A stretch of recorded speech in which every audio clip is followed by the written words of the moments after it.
And now to introduce Glenn Martin, who's been also part of the group for quite a while now and provides us with endless material. He always seems to be writing a book, and it's not very long before it comes out. He seems to produce them quicker than we can read them. But he's very prolific.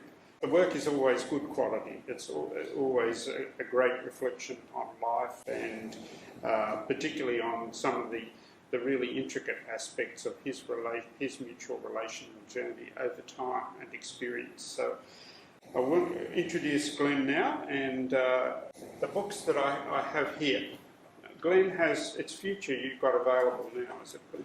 Yeah. So he has copies of this for you to purchase, and I'll pass this one around. This is my personal copy, and A Foundation for Living Ethically, upon which Future is based. So tremendous work. He puts a lot of effort into self-publishing, and we need to get him an audience, so that a reading public, so that he can actually produce the books without cost, possibly, or something.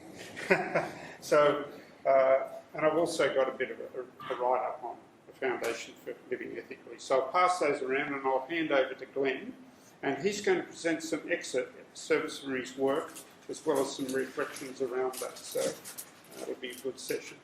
Thank you, Glenn. Appreciate it. Good afternoon.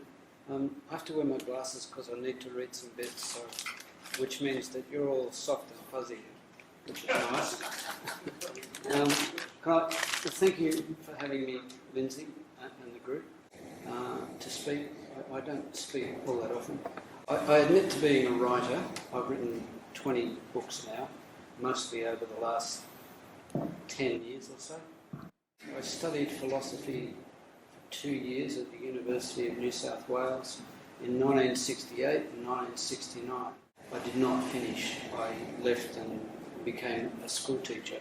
And the other thing I wanted to say before I go further is I want to acknowledge the Indigenous people of this country, because as you'll see, that will come into what I talk about today.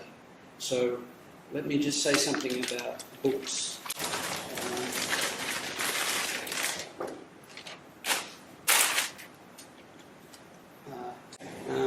I even did a book of books. So I did a little booklet that sets out all the books that I've written. So if you wanted to have a look at that, that's fine.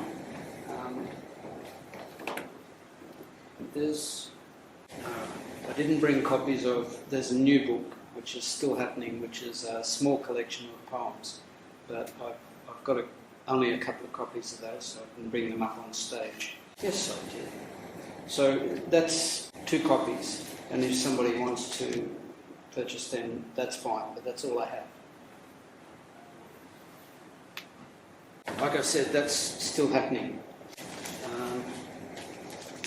Now, the ethics book that Lindsay showed, I've got some postcards that are about that book. I'm not going to talk about that today, but it's just to say that that's part of my thinking. And so everything I write about in other books is consistent with the foundation that's in that book. So there's some postcards there. You're welcome to take a postcard. I have no copies of that today. So I have some copies of this book, Future. There's a subtitle. I'm hoping you can read the title from here. That was the intent. But the subtitle is The Spiritual Story of Humanity.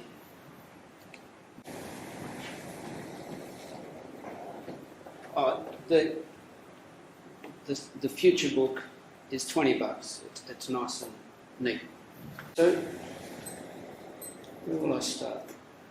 I think I need to say this first. I go to book fairs and I buy books. Well, I used to before COVID. It's been a sad year. So one of the books that I picked up in the last year or two was A History of Humanity.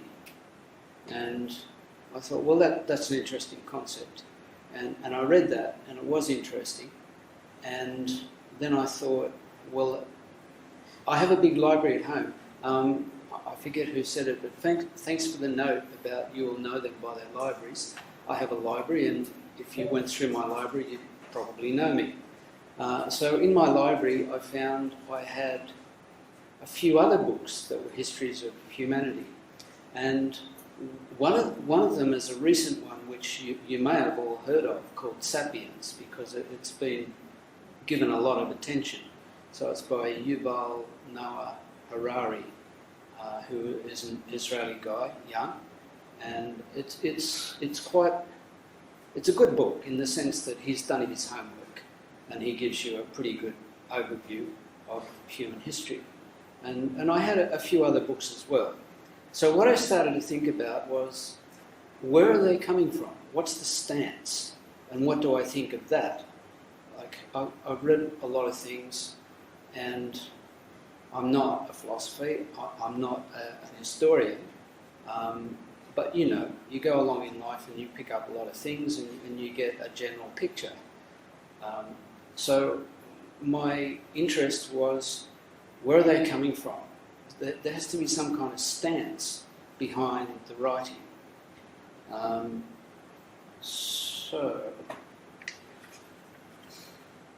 Okay, I'll say this next. I'm making this up as I go along, so it'll be so coherent. Thank you. The first thing is that these histories of humanity all end up here, today, in the modern era.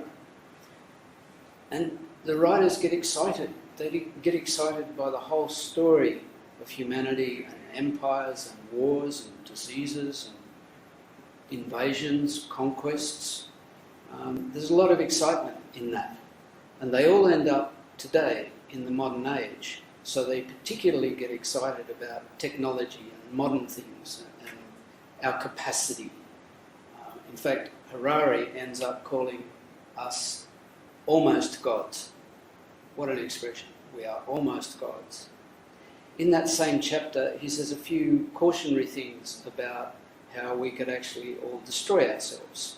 So he's not completely unblinkered, but it's certainly, you're intended to take away a very positive message from that.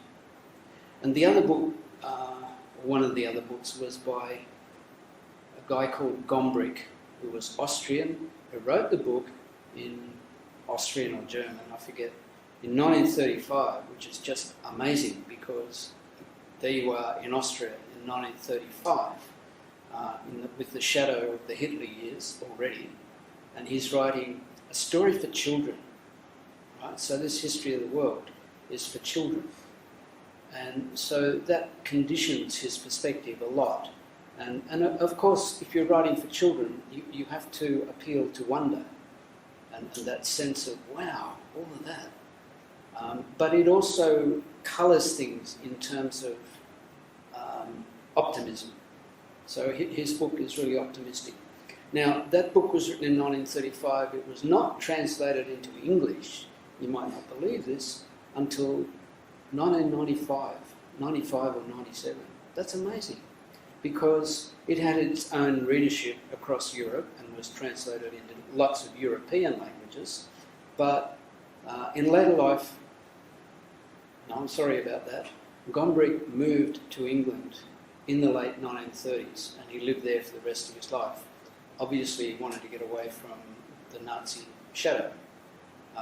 But his book, so he's living in England, but his book was not actually translated into English into the 1990s. So he wrote another chapter, which was an update, and the update reflects on everything that had happened since he wrote the book. And again, it's very positive, even about the Second World War, because that was a big thing in his life. And he writes that despite the awful things that happened during the Hitler years, I guess the important takeaway for him was that Hitler was defeated, which meant that not just that Hitler was defeated, but the whole idea of Aryanism and the white master race was also defeated, and the world has become a much more multicultural, a bit more respectful towards other cultures. despite Yugoslavia and other places. So they were kind of the bones of my starting point. I have to say also that I write fast. I wrote this in 6 weeks, and I didn't have a plan. In the introduction, I said something like this about having read other histories of the world or humanity, and that I wanted to... So my question was, I put it on the back page, Future, the book, wonders what an inquisitive spiritual perspective would find if it looked over human history. So that's what I was setting out to do. And one of the things about... This is a comment from Harari, the guy who wrote Sapiens. Towards the end of the book, having described us as almost gods, he follows that up by saying that we are here alone in the universe, and there is no one to tell us you can't do that, or that's right or wrong. And I don't agree with that at all. I think that just takes you to oblivion. So my view is, obviously I've written an ethics book, and I think there's something in life that is inherently ethical. And so it's really, to me, at the least, it's irresponsible to say that we're here alone and there's no one to answer to. So the corollary is you can do what you want, or anything's okay. And I think you don't get a civilization that way. You get people who want to kill each other. So I didn't want to write a religious book, but I just wanted to write this phrase: we are of spirit. And if you say that, already it's a totally different story. You're not down that road to oblivion with no one to answer to. So, I'm not trying to spell out God. I'm not trying to support religion, certainly not. But I think to see ourselves as being of spirit is a fundamental thing to say. Whatever meaning you make that out to be, it has implications, and it changes the way you live your life. So that's all I was setting out to do. Now I'll tell you some of the things that I referred to when I was writing the book. One of them was, I do the I Ching. I don't know if you know that, but it's Chinese philosophy. It's very old. It goes back about 5,000 years and was developed over a period of 2,000 or 3,000 years, essentially. And I have one particular book. I have that many books on the I Ching, and I refer to them regularly. And they're all different. But one of them is by a guy called Hua Chin Ni, and it's a commentary on the I Ching, but there's also some strange stuff in it.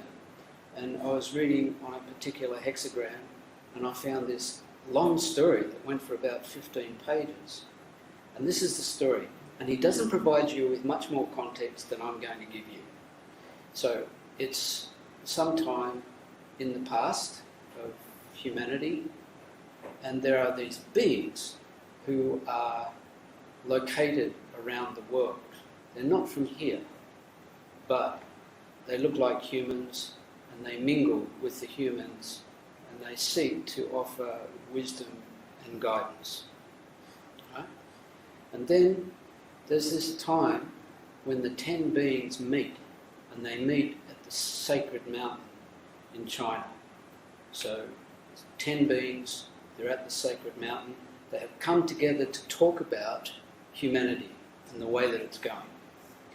And so they each give their version.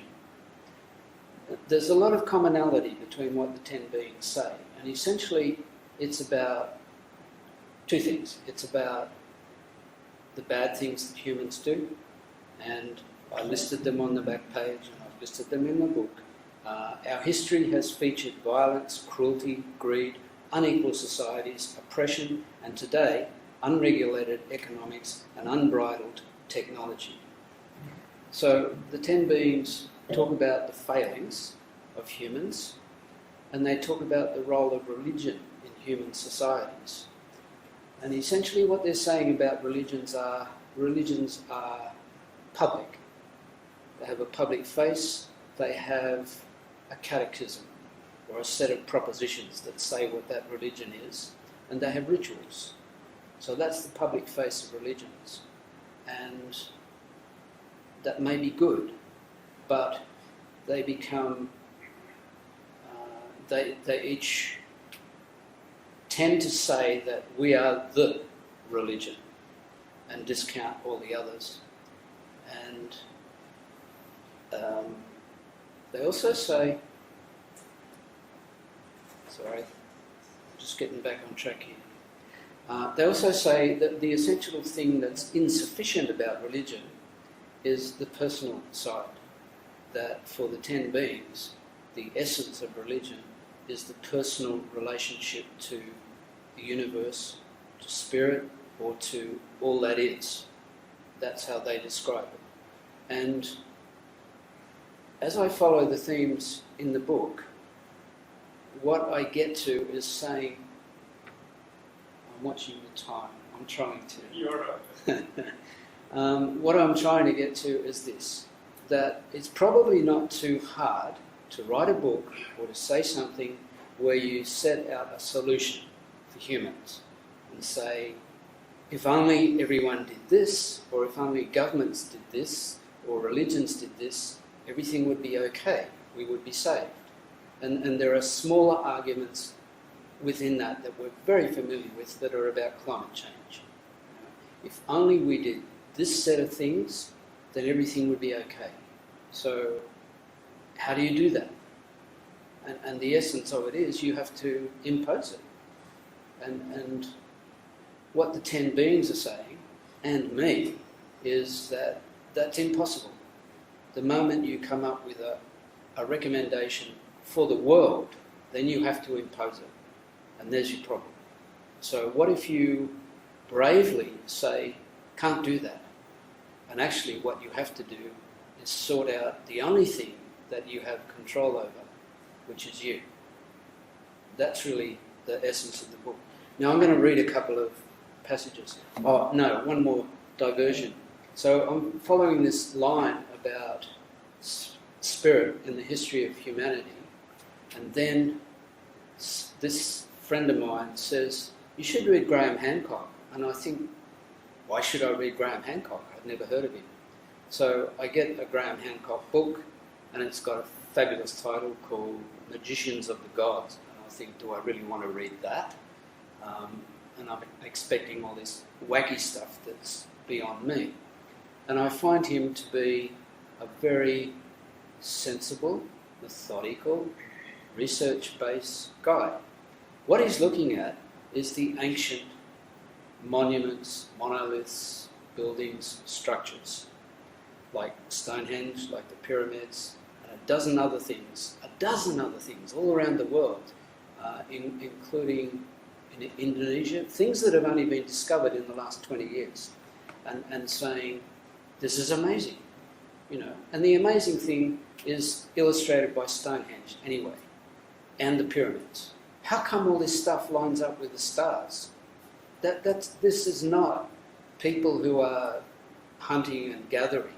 This is not people who are primitives.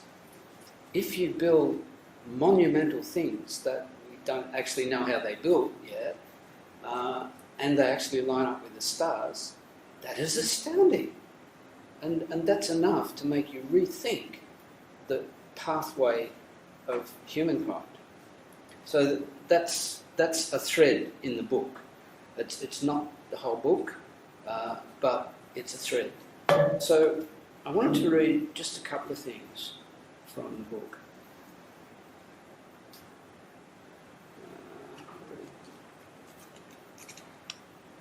Because it may be an exciting time that we live in, but it's also dangerous and sad. And like the poems that Mark was reading out before, there's a lot of sadness in our society because it's so off track. I had two quotes at the start of the book. One of them is this from a guy called Richard Rudd. You need to be a lover of mystery with a beginner's mind, rather than arriving as an expert determined to solve a riddle. And that was the attitude in which I wrote the book. I'm not trying to present answers here, I'm trying to make you think. So towards the end of the book, and my friend John also told me, your book's back to front. Like all that stuff at the end should be at the beginning. So I read it again and decided, no, you're wrong. So I just put a foreword at the beginning, and I said, these are the 5 or 7, I forget, 5 or 7 things I had in mind when I wrote the book. So it's all in the foreword. And then you read the book, and I'm not going to make it easy for anyone. And I also thought, you have to read the book slowly. You know, you can't read this book in 4 hours. There's a lady in Melbourne who's reading it, a lady from a magazine, and she said, this is a slow book, you know, like I'm reading a couple of chapters, that's all. I said, that's really good.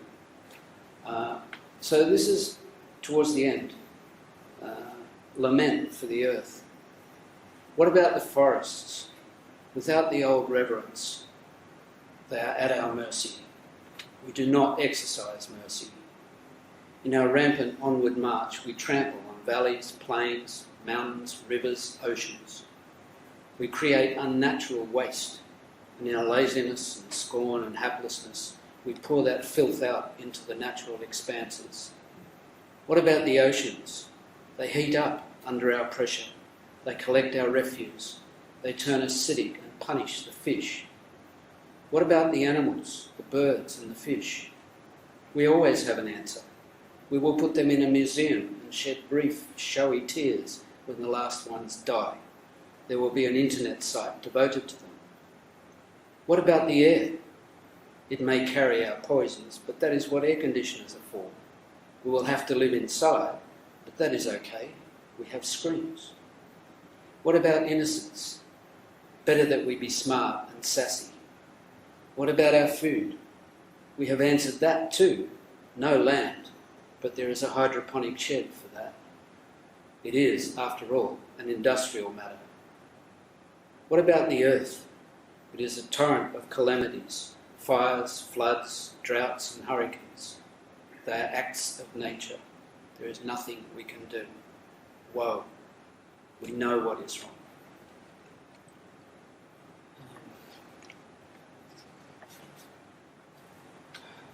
And another piece. I don't know that I'll read. I'm going to stop in a minute. I'll just do this. Okay. So this is somewhat in the middle of the book, and I find myself saying this. The chapter's called A Brave Adventure.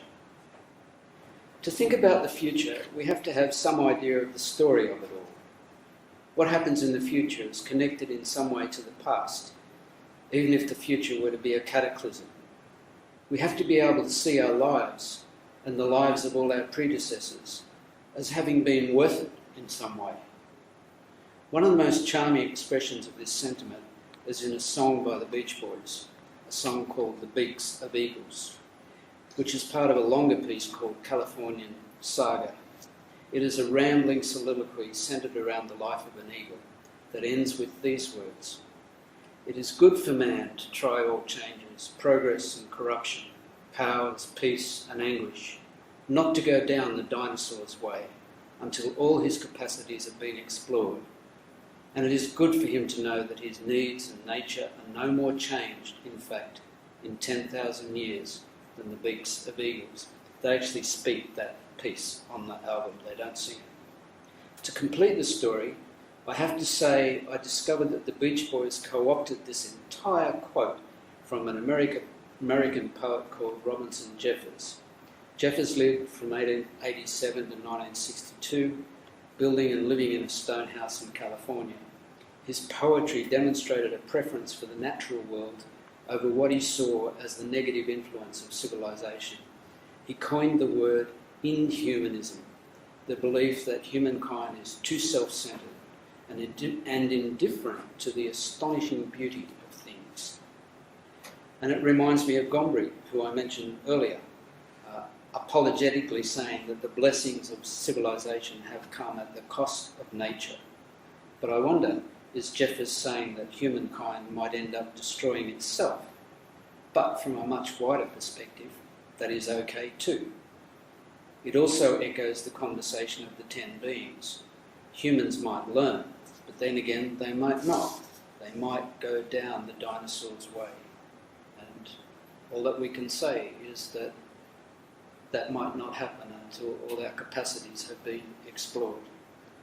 I won't read the rest of the chapter, but there's a quote from Tim Flannery, so I should read that. Tim Flannery, the Australian biologist, has called human beings the future eaters. At the end, I said that my theme in this book, that you have no control over the world. I have no control over the world. I'm not even friends with people who have control over some bits of the world. So what can I do? And I have this saying, I will add no more to the cruelty that is already in the world. I will live modestly. I will listen to the songs of birds. I will be kind to others. I will allow time to sing and dance and skip. And perhaps I'll leave it there. Not as I'd planned, but that's how it came out.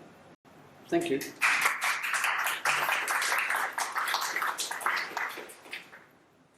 It's a short book, so I wasn't trying to say everything. I was just trying to make a starting point. That's all. That's great. Very good.